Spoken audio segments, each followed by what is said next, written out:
when it comes to rice, blood sugar problems and type 2 diabetes, there is a lot of conflicting information. Some people tell you you can eat rice only if you choose the right types of rice. Other people tell you that rice is always unhealthy, especially if you have blood sugar problems and type 2 diabetes. The question is, of course, what the truth really is. I'm Ali from illnessfreelife.com, and in this video you'll learn what the composition of rice is, what the differences and similarities between different types of rice are, and if you could or should consider eating rice if you have blood sugar problems and type 2 diabetes. Let's not beat around the bush. Rice does contain a lot of carbohydrates, but that doesn't automatically mean that rice or any other product that contains a lot of carbohydrates is unhealthy. Because if a product also contains a lot of dietary fibers, it can somewhat compensate for a high carbohydrate content. Dietary fibers lower the amount of carbohydrates and sugars you absorb from a product, which is good, and they lower the rate with which this happens, which is also good.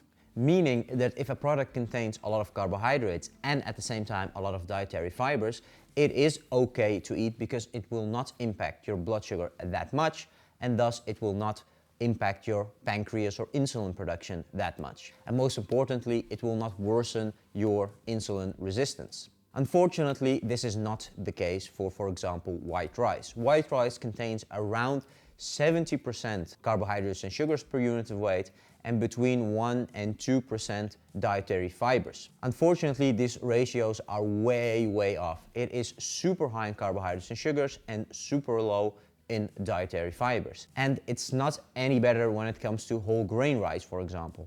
Whole grain rice is often promoted as a way healthier and better alternative to white rice, but when you look at the macronutrient composition of this rice, it's not that great. It also contains around 70% carbohydrates and sugars per unit of weight and between 4 to 5% dietary fibers per unit of weight.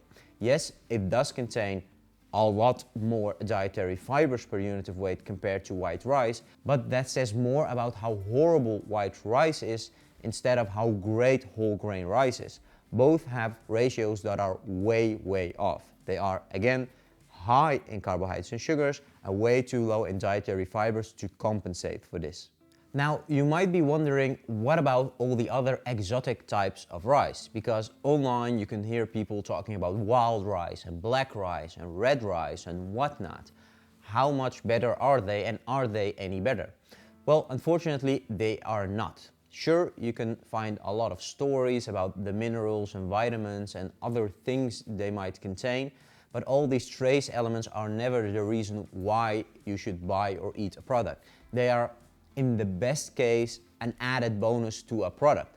But what determines if a product is healthy or unhealthy are the big 4 macronutrients: carbohydrates and sugars, proteins, fats, and dietary fibers. These determine whether a product is healthy or unhealthy. Everything else, like vitamins, minerals, antioxidants, are just added bonuses to these products. And when you look at these exotic rice types, unfortunately, their nutrition information is strikingly similar to regular rice types. They are also super high in carbohydrates and sugars, they are super low in dietary fibers, and they don't contain any other super healthy macronutrient in high amounts to justify eating these products. So although these products might sound exotic and healthy and might look healthy and might smell healthy maybe, in your body they're not any different to regular rice. Whether white or whole grain, they're just as horrible, if not worse. And same things goes for rice-like products such as quinoa or couscous. Yes, these also might look healthier and they might sound healthier, and there are a lot of stories about how great they are as an alternative to rice. But again, if you look at the macronutrient composition, you'll always find a product that is high in carbohydrates and sugars, and it contains too little dietary fibers to compensate for the high amount of sugars and carbohydrates. Some people that are watching the video right now might think, oh no, I really need rice in my life. What can I do? Well, it's good to realize that needing rice in your life is, of course, a psychological hurdle and not a real problem. There are a lot of cultures around the world that rarely eat rice. Rice is, for example, not really a staple in people's diet in Western countries. There, they might complain about needing potatoes in their diet, but in Asian countries or Middle Eastern countries, rice is super important. What I'm trying to say is that the need for a certain product is often taught and not genetic or biological. People in Italy might complain or say that they need pizza and pasta, and people in Western countries need potato, and people in Asian countries need rice and noodles, but it's all in your head. Unfortunately, there is no way around what is healthy and what is unhealthy. That is determined by the macronutrient composition, like I said before, meaning the amount of carbohydrates, the sugars, the fats, the proteins, and the dietary fibers. Whether you like eating it, whether it's a cultural thing, that doesn't change whether a product is healthy or unhealthy. But when it comes to rice, there are certain replacement products you could consider that are rice-like or can replace rice in many dishes. Before we discuss these, do you like this video and want to receive more of these videos? Don't forget to give us a like and subscribe for free to this YouTube channel. That way you'll never miss a video we publish, and you'll help us reach more people to improve their blood sugar and reverse their type 2 diabetes with nutrition. And now back to the rest of this video.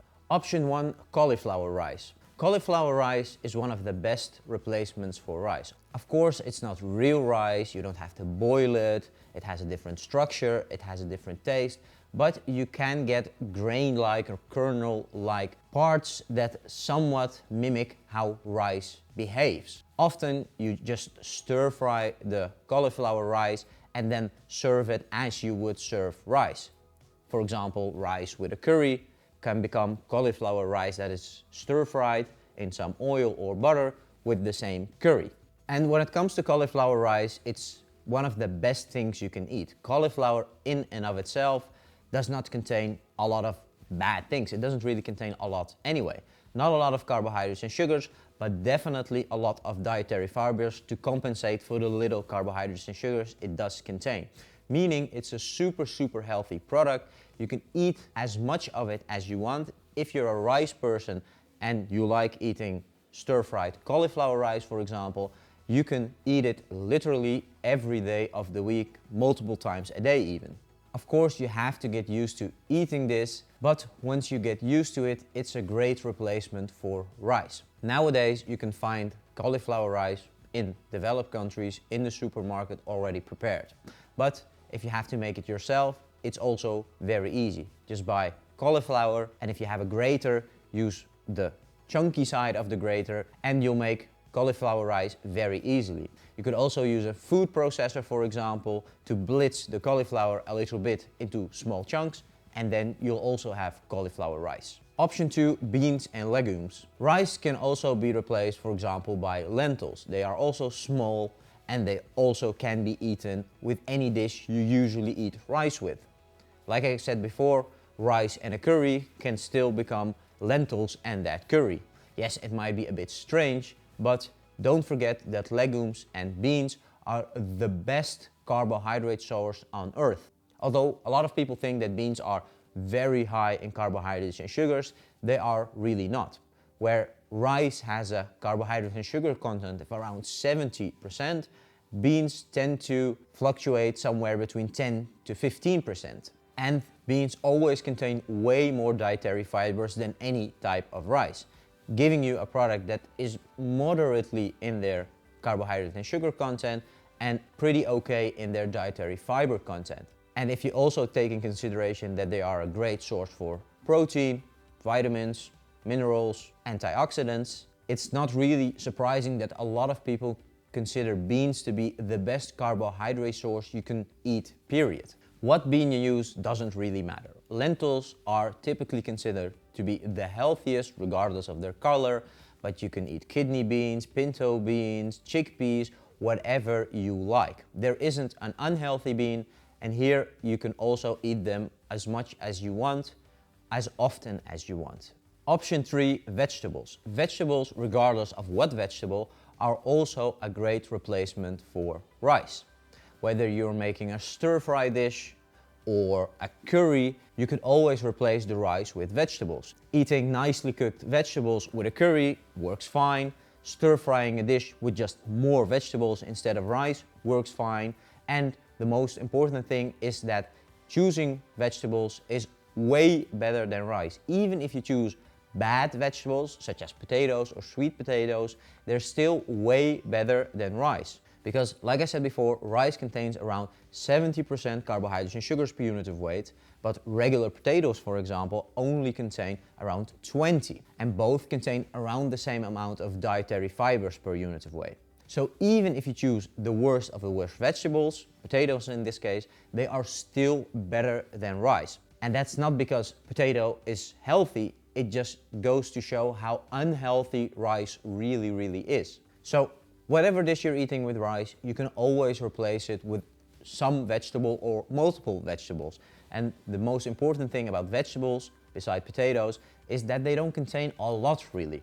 They rarely contain a lot of carbohydrates or sugars. They always contain a decent amount of dietary fibers to compensate for carbohydrates and sugars, and the rest is pretty much water, some minerals and some vitamins. All in all, eating more vegetables will only do your body good.